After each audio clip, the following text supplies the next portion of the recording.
Introduction to Jenkins. Jenkins is a popular open-source automation server used for building, testing, and deploying software projects. By automating repetitive tasks, Jenkins helps teams deliver code more efficiently. Whether you're working on a small app or a large-scale project, Jenkins streamlines the development process and supports continuous integration and continuous delivery, also known as CI/CD. Installing Jenkins.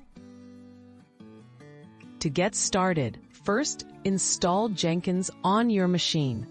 Jenkins runs on Java, so you'll need to have Java installed. Download the Jenkins installer from the official website. Choose the appropriate package for your operating system and follow the installation prompts.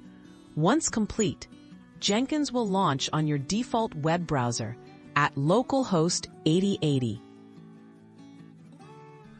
Initial configuration.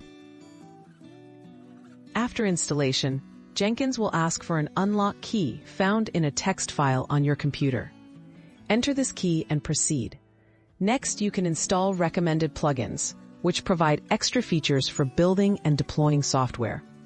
Create your first admin user, set up the instance, and Jenkins will take you to its dashboard.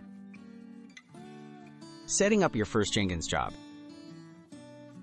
From the Jenkins dashboard, click New Item to create a job.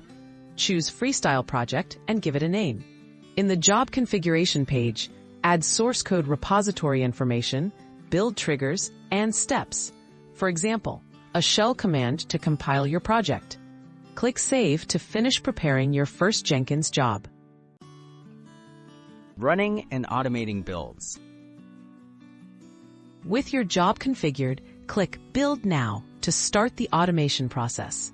Jenkins will fetch your code and perform the build steps automatically. You can review build status, logs, and results on the dashboard. By setting up triggers, Jenkins can run builds automatically when code is updated, making automation effortless. Next steps and best practices. Explore advanced Jenkins features like pipelines, integration with version control, and build notifications. Keep Jenkins and its plugins up to date for security and stability. Regularly back up your configuration. With these best practices, you can confidently use Jenkins to automate software delivery in any project.